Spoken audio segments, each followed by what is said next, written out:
everyone.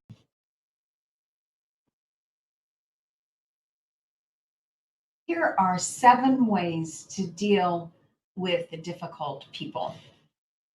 This video is inspired by a mom who was taking her daughter out for a birthday celebration with relatives and just found herself triggered by the suggestions, the advising, and the veiled criticisms that were coming from the relatives. And her final comment was, this just sends my anxiety into the outer orbit and sets me on edge. I am so done with being around these people. I think that qualifies for needing to know some ways to deal with difficult people. And we've all had this experience when we are taking our children almost on display with our relatives, and our relatives feel like they can judge them or us. And or at least that's what we think is happening. And so it creates a lot of thinking in our heads that inspires some emotions and some actions. And we're not always, pleased with the way that we turn up and how things turn out. Like we just don't want to do this anymore. So I'm going to give you 7 suggestions of options to do before, during, and after this is these types of things are going to happen, because it sounds like this is kind of a annual thing where they want to take her out for lunch, and it makes perfect sense. So here's what we can do before we go out to dinner with them or out to lunch. We can use the STEER map to decide in advance how we're going to think about their words. So the situation becomes their words.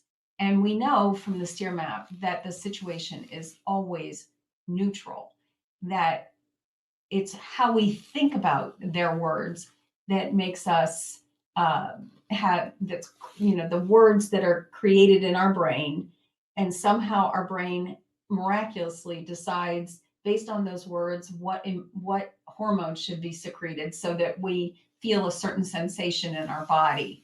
And that is interesting for us to notice. So okay, let's commit in advance to what we're going to do. They said words. My thought could be, and this is one I've been using lately, I'm practicing this, that my thought is, they said words. That's interesting. Now I know what they're thinking. And from there, I'm able to go to just curiosity. Now I know what they're thinking. I'm curious. So then my actions are to say, okay, I wonder where that thought has, originated for them. What's going on for them?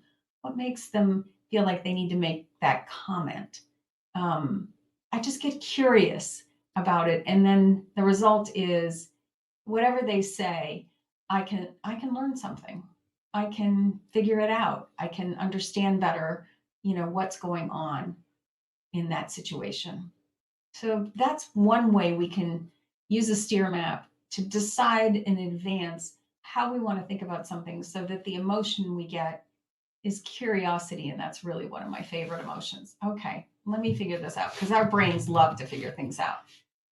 The second thing I suggest that we do is that we decide in advance that we're going to be kind to ourselves, because we know that this is going to be, this is potentially a triggering situation for us. So let's have some kindness, some compassion, some empathy.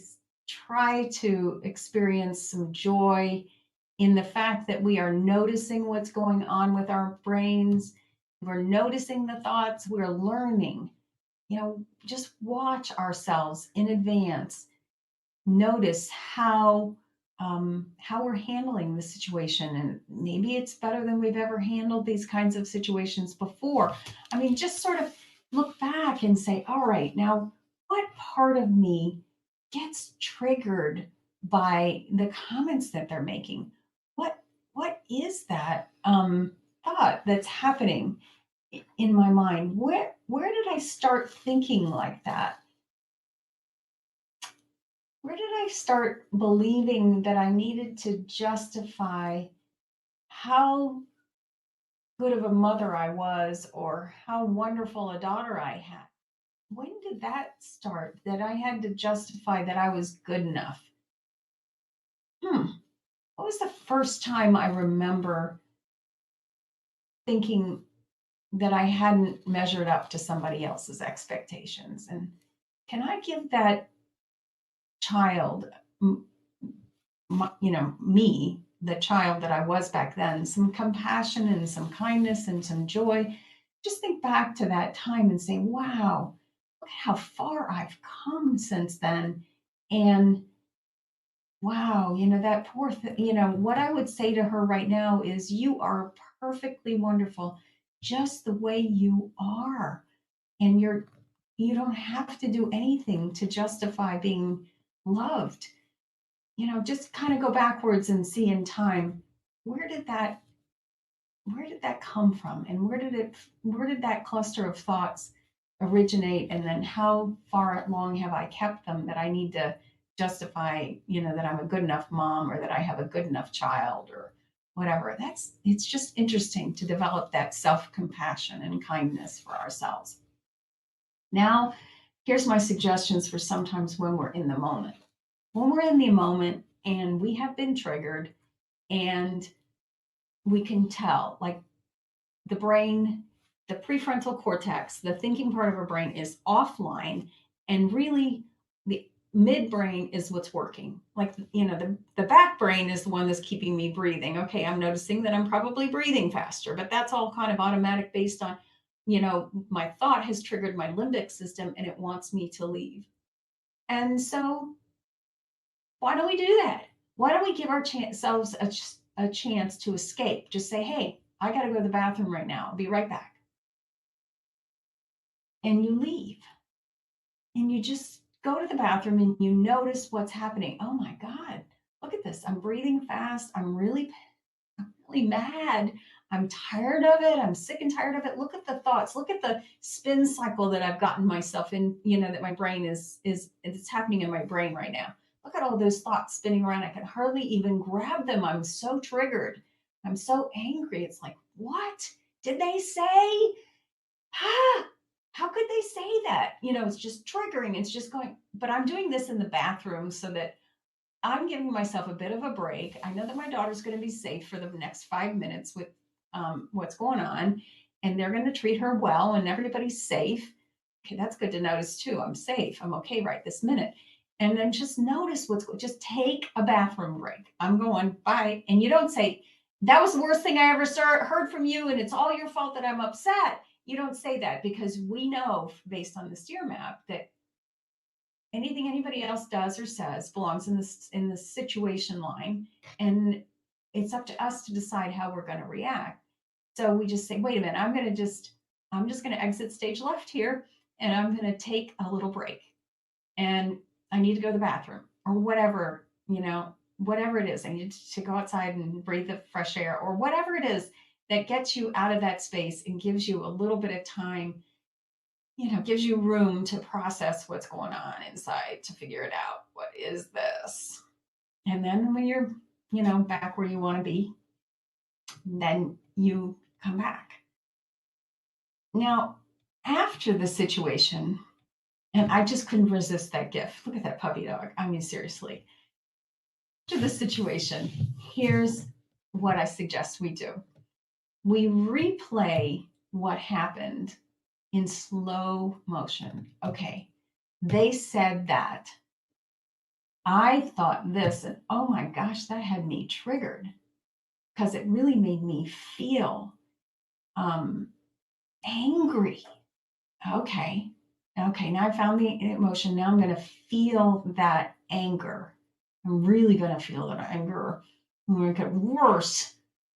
I'm going to make it not so bad. I'm going to make it with whatever thought it is that was triggering that anger, I'm really going to let myself experience it. I'm going to feel it in my body. I'm going to say, oh my God, anger looks like a red flame, like in my chest, and it goes up into my neck and it feels tense. And that's what, okay, anger, I've got you.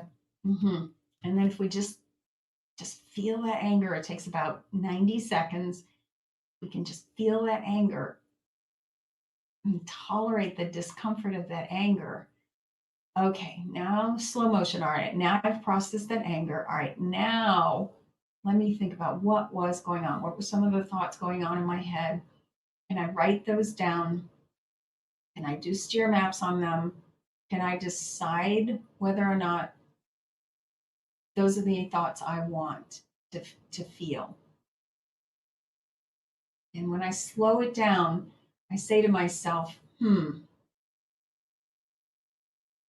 that's good to know. That's good to know. Would I do that again? And you know what? I noticed that I skipped number 3 because this is really important, though. And I just want us to keep this in mind throughout this entire transaction, this entire interaction with our difficult people, is that it's the virtues that we want to embody that matter most. That's what matters in our whole life, because if we're not acting consistent with what matters most to us, that can send us right into a depression dip. It just makes us feel so dissatisfied. It's the stuff for nightmares. It's why we don't sleep at night. It's when we're not acting the way that we really want to act. So I know I'm out of order here, but number 3, the virtues that matter. I want you to go to VIA character .org. So it's Virtues in Action. VIA character.org. Let me double check. VIA, where are you? Character.org. Okay, good. VIA character.org. And I want you to take that survey. It's been done. It was designed at the University of Pennsylvania. It's really well researched. And if you take that self-assessment, you'll discover what are the top 5 virtues that matter most to you. And that is really good to know. And so when we think about this whole interaction with these people, we think, okay, how am I going to stay truest to myself? How am I going to honor who I am at my core? And knowing those virtues really matters, so that when I took it, my number 1 virtue was love. So am I acting with love in this situation? What if I put love in the emotion line of my steer map and replayed this situation and thought, okay, how they said words, what could my thought be that would generate love? And then how would I show up? How would I act? And then what would the result be? It's really going to help us be more intentional and show up more like the person we know that we are, that we really want to be. So that's number 3. Sorry about the missing order. Then number 4 is, or number 6, sorry, is your 6th option is that afterwards you can decide if you just want to set a boundary. If you just want to say to them, look, I love, my daughter loves being with you. I love being with you. You matter a lot to us because you're really important family members. And if you want to suggest, advise, or criticize, just know that that's going to cut our outing short. I'm going to leave earlier than you might expect. And I'm giving you a heads up now because I really don't want to expose my daughter to judgment any more than she has to be. I really want you to know that she sees enough judgment in her day because she inherited a brain that doesn't fall into the bell-shaped curve of the way we expect everybody to be. And the best research that's coming out is about 2% of the population has this brain, and as a result, these are kind of some of the things that are going to be more. Her skills are going to lag, and that's going to cause some unsolved problems. And I just want you to know that she's living in a world that doesn't recognize those differences very often, and doesn't often accommodate the differences that she has. And so she doesn't need anybody telling her that it's her fault, that she doesn't act the way that other people expect her to.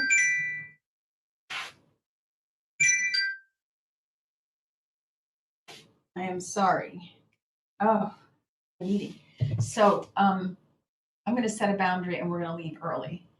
And then the final one is, I just want you to know that having empathy for the other person and for yourself and for your daughter is really, it's going to help make this situation better.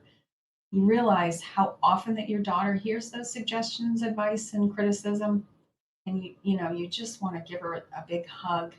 And probably the people that are giving you all those suggestions, advice, and criticism have heard a lot of them in their life as well. So please come visit my blog for a transcript of this video, and look around, see what else you can find at lindsaydavison.com. Bye for now.